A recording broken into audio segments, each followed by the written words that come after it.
dernière fois qu'un président de la République en exercice est venu à Pau, vous aviez 7 ans. C'était François Mitterrand, il n'est resté que 2 heures. Il a visité le quartier de Loos-des-Bois et puis il est parti à Bayonne. C'était une visite autour de l'urbain. Alors peut-être ça vous a marqué et ça vous a invité à revenir aujourd'hui. Mais je veux vous dire simplement, tout sourire mis à part, à quel point votre choix de venir hier lundi et aujourd'hui mardi dans notre ville est pour nous plein de signification.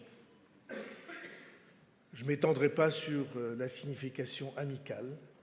Elle existe et elle est pour moi, en tout cas, très importante.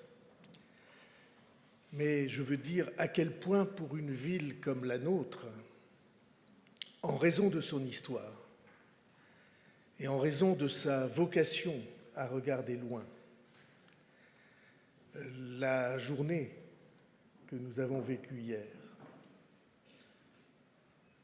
11 chefs d'État ou ayant quasiment rang de chef d'État à Pau. Les 5 présidents du G5 Sahel autour de vous, et puis le secrétaire général des Nations Unies, et puis le président du Conseil européen, et puis la secrétaire générale de la francophonie, et puis le président de l'Union africaine. Et puis le haut représentant, le ministre des Affaires étrangères de l'Union européenne,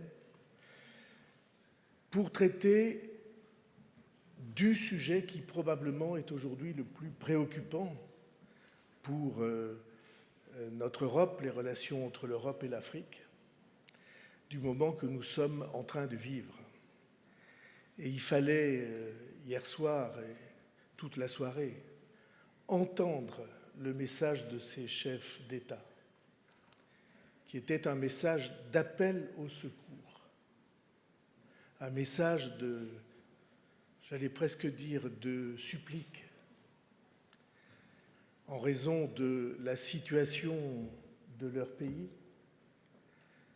Et un chiffre m'a frappé, que vous avez repris plusieurs fois, ces États qui sont parmi les plus pauvres de la planète, certains d'entre eux les tout pauvres de la planète, avec un budget qui est extrêmement faible, consacrent 30% de leur budget à leur sécurité, à leur défense. Et quand on les entendait parler, leur réflexion était la même. Pourquoi, disait-il en s'adressant à vous, pourquoi la France est-elle toute seule à nous aider? Et c'était pour tous ceux qui étaient là, naturellement, non seulement une question, mais une angoisse. Et je dois vous dire que pour moi, c'était un motif de fierté. Bien sûr, il est impensable que la France soit seule à les aider, mais au moins la France les aide. Et vous savez bien, parce qu'on a souvent échangé autour de cette idée, au fond, il y a une ligne directrice dans la fonction présidentielle comme vous l'exercez. Du moins, c'est comme ça que je la vois et que j'en atteste.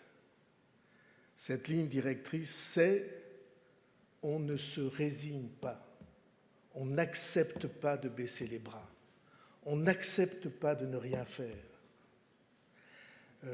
on n'accepte pas qu'il n'y ait rien à faire ». Et on a si souvent vu dans les périodes précédentes des responsables publics de notre pays, au fond, considérer qu'on avait beaucoup essayé et que c'était comme ça. Et si, pour ma part, je vous sais gré d'une chose, c'est précisément d'être dans cette attitude, j'allais presque dire, de révolte contre ce qui paraît irrésistible, en tout cas de résistance. Et de cela, et d'avoir fait de Pau hier, comme l'écrivait la presse locale ce matin, un de ces lieux où se joue le sort du monde, naturellement, comme maire de cette ville, je vous suis très reconnaissant. Mais comme citoyen, je vous suis reconnaissant d'essayer. Comme vous avez essayé au G7 de Biarritz. Alors on ne réussit pas toujours. Qui peut prétendre que dans ce dédale, on réussisse chaque fois? Bien sûr que non. Mais qui sur la planète aujourd'hui, parmi les chefs d'État, qui essaie, qui résiste? On a une réponse, on connaît quelqu'un qui essaie, en tout cas, qui tranche dans le sens qui lui paraît le plus adapté à la situation de son pays, c'est le président américain. En dehors de ça, qui? Bien, je suis heureux que les Français puissent constater que, en tout cas, le président de la République française essaie. Et c'est une méthode que de ne pas accepter la fatalité, que de ne pas accepter de baisser les bras et qu'il n'y ait rien à faire. Et cette méthode-là, elle s'applique, tout le monde le sait bien, aussi aux problèmes si difficiles de la société française. Bien sûr, quand on compare la situation du Sahel et la situation de la France, on se dit qu'on devrait tous les jours remercier le ciel d'être dans notre pays, avec notre niveau de vie, avec notre société, avec au fond le respect mutuel qui existe, même quand il y a des conflits. Mais que la France et le président de la République française aient à ce point conscience de leur responsabilité et qu'ils aient décidé de transformer leur responsabilité en acte de responsabilité. Pour moi, c'est le plus important. Et que le deuxième jour de votre visite soit consacré à l'autre grand problème, qui est celui du monde aujourd'hui, j'allais dire de la planète au sens physique du terme, au sens climatique du terme, à cette prise de conscience brutale qui parfois devient même obsessionnelle des êtres humains qui comprennent qu'ils sont embarqués sur le même bateau et que si ça continue comme ça, ils vont tous souffrir de la situation qu'ils créent, ou en tout cas qu'ils contribuent à créer. Et donc, ce matin, rien ne pouvait être plus adapté après la gestion du drame d'hier que la volonté d'apporter des réponses à cette question écologique, climatique, à la biodiversité, ce que nous avons pris à cœur d'étudier ce matin avec vous. Alors, vous vous trouvez dans une ville qui a précisément choisi, sur ces questions écologiques et climatiques, de ne pas s'arrêter au discours, mais d'entrer dans les actes. Je ne vais pas vous citer tout ce que nous avons fait, ça fera un catalogue et ça aurait l'air électoral, ce qui est très loin de ma pensée. Mais cependant, dès le jour où nous avons été élus, nous avons créé des lignes de navettes électriques gratuites en centre-ville. Et ces navettes électriques, tout le monde les connaît à Pau, c'est la Coq-City, sont utilisées pour tous ceux qui veulent se déplacer au centre-ville. Mais nous avions une idée beaucoup plus importante et beaucoup plus ambitieuse. Vous savez que les gouvernements précédents avaient lancé un programme de transport en commun en site propre, en site protégé, de lignes de transport réguliers en site protégé. Et notre idée était que créer je déteste les acronymes, tout le monde le sait ici, c'est BHNS, c'est bus à haut niveau de service. Ça devait s'accompagner d'un pas décisif dans le domaine énergétique. Et que ça devait être pour notre ville, au fond, une déclaration de volonté, une déclaration d'ambition dans le domaine du climat et aussi la saisie de la chance qu'il y a à être, quand un sujet devient brûlant, en première ligne de ceux qui apportent une réponse. Et c'est pourquoi nous avons voulu que ce Phébus, c'est un bus, donc on l'a appelé Phébus, que ce Phébus reçoive une motorisation électrique à hydrogène. Et c'est la première flotte au monde qui va être propulsée, le mot n'est pas tout à fait exact, mais ça ne fait rien, à hydrogène. Et vous savez exactement quelle est l'importance de la question. Quand j'étais un jeune député, il y avait déjà des débats autour de EDF, et c'était l'époque où on posait la question nationalisation, privatisation de EDF, et il y avait une maxime qui courait chez les électriciens qui était que l'électricité, c'est comme les fraises des bois, ça ne se stocke ni ne se transporte. Et si on réfléchit bien, les ressources en production d'électricité sont très importantes. Nous avons la chance de bénéficier du soleil des Pyrénées. Le photovoltaïque est une capacité de production. On est en train, à Pau, dans un laboratoire chez nous, d'expérimenter une nouvelle génération de photovoltaïque dont la caractéristique principale est que le bilan carbone des cellules est incomparablement plus avantageux que le bilan carbone des panneaux photovoltaïques au silicium. Je vais donner des chiffres approximatifs. On dit que le bilan carbone des panneaux photovoltaïques au silicium, c'est-à-dire le temps de production de ces panneaux photovoltaïques pour rembourser la dépense d'énergie qu'il a fallu pour les fabriquer, que ce bilan carbone est de 7 ans et demi. Il faut 7 ans et demi, dit-on, de production des panneaux photovoltaïques pour rembourser l'énergie qu'il a fallu pour faire fondre le sable et fabriquer les cellules au silicium. Et dans les panneaux que nous commençons à produire à Pau, le bilan carbone est de 7 jours et demi. 7 ans et demi d'un côté, 7 jours et demi. La production n'est pas tout à fait la même. Le rapport, on n'est pas encore à 1 pour 1. Mais peut-être ça viendra. Et en tout cas, le prix des panneaux est tel. Ils ont une deuxième caractéristique, ces panneaux, c'est qu'ils captent les photons même à l'ombre. Et donc, ça permet, par exemple, d'imaginer de couvrir les façades des bâtiments.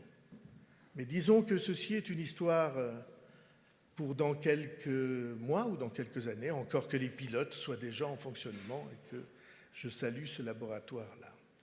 Donc nous avons voulu traiter la question de si on peut produire de l'électricité, comment utiliser cette électricité pour les déplacements. Et comme vous savez, la réponse classique habituelle, c'est les batteries. Nos amis du Pays Basque, le maire de Bayonne, président de la communauté, le maire de Biarritz, sont là, ont apporté une réponse qui est des bus à haut niveau de service à batterie. Et sans doute, les batteries vont jouer un rôle très important pour l'avenir. Et pour moi, il n'y a pas concurrence, il y a complémentarité. Mais nous avons pensé qu'être à l'avant-garde de l'énergie transportée par hydrogène, que ça valait la peine.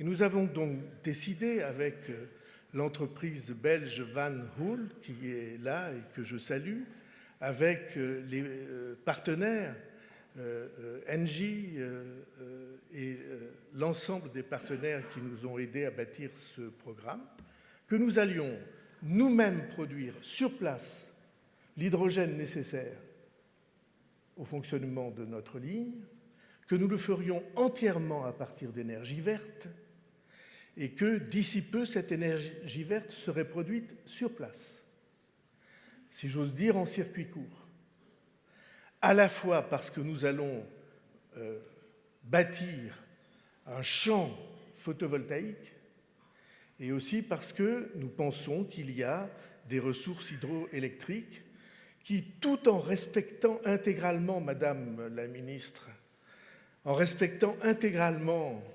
le gave que nous aimons tant, le biotope auquel nous sommes attachés, nous pensons que cependant, il y a des ressources hydroélectriques très importantes et nous avons même l'intention de vous proposer une expérience, une expérimentation, un pilote qui respecte intégralement les poissons en particulier.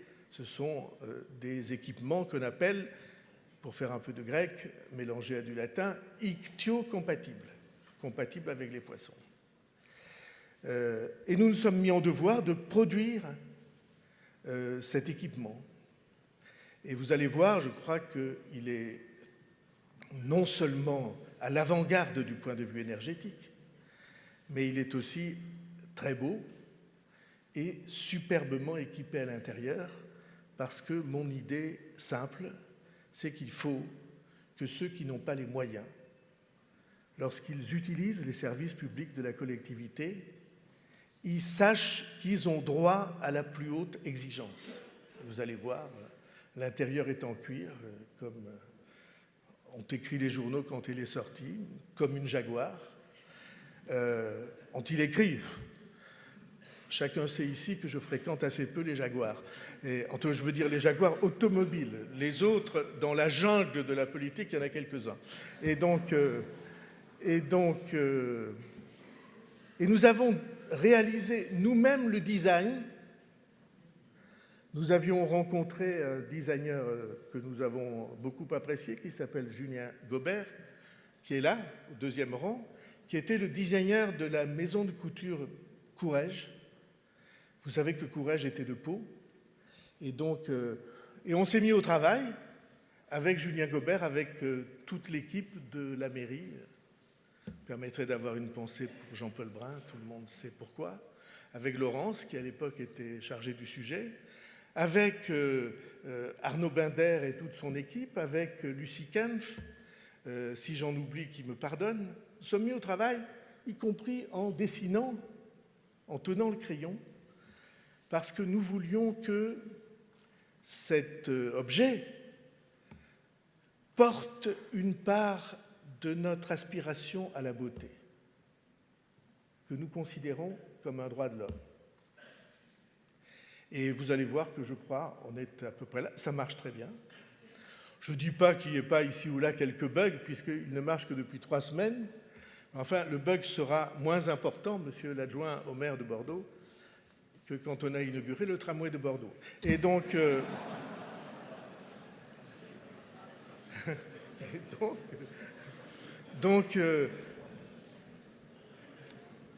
hydrogène produit sur place, à partir d'électricité produite sur place, et cette démonstration en grandeur nature à laquelle s'intéressent les constructeurs le savent bien.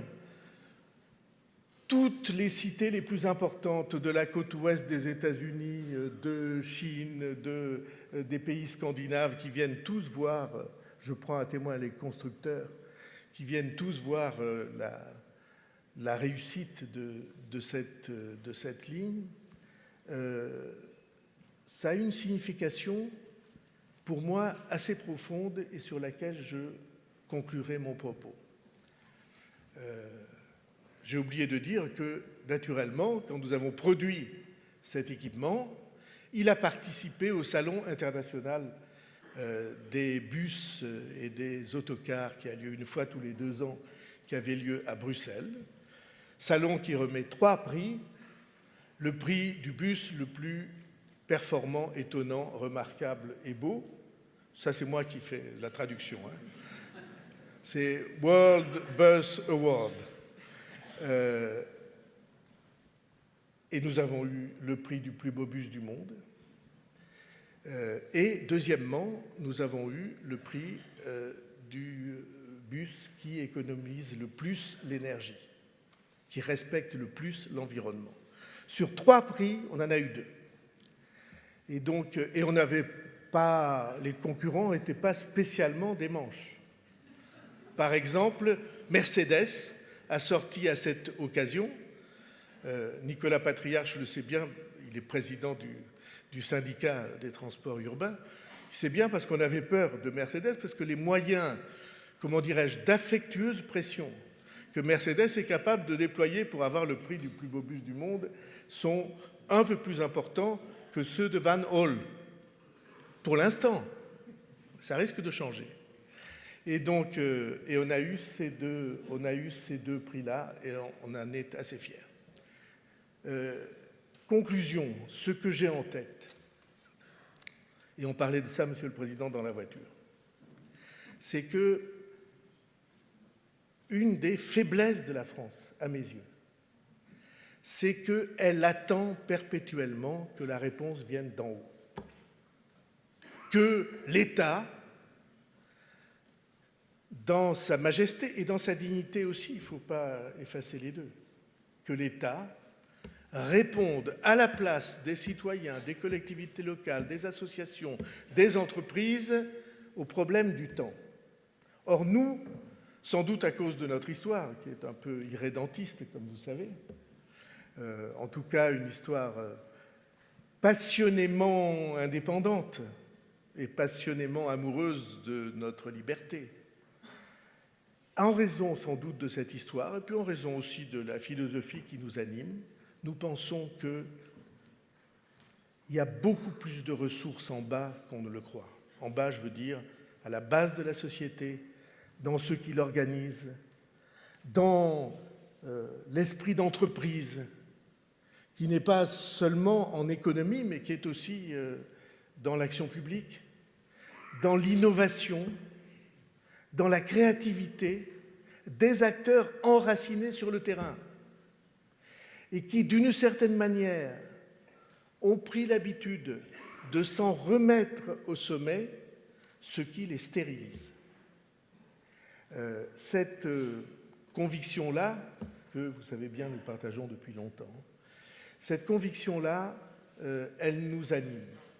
Et si l'on fait le bilan des innombrables initiatives qui ont été prises dans la région et qui le seront en matière de traitement des déchets, en matière d'innovation, de formation, d'éducation, alors on s'aperçoit que probablement cette organisation de la société trop pyramidale et trop verticale n'aide pas le plus beau pays du monde à faire face aux difficultés qui se rencontrent dans ce temps.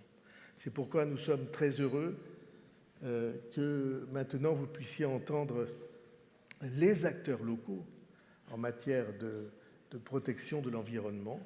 Nous sommes très heureux de vous recevoir. Nous sommes très heureux de vous recevoir au sein de la ville de France qui a le plus d'espaces verts par habitant. Et nous l'avons augmenté de plusieurs dizaines d'hectares dans les 5 années qui viennent de s'écouler, qui a un souci extrêmement important en matière de biodiversité, de protection de la biodiversité. Tout cela est pour nous une vocation et votre visite est un encouragement puissant à continuer à aller dans ce sens avant que tout à l'heure on vous fasse découvrir le Phébus. Merci à tous. Monsieur François Bayrou, président de l'agglomération Auvergne-Pyrénées.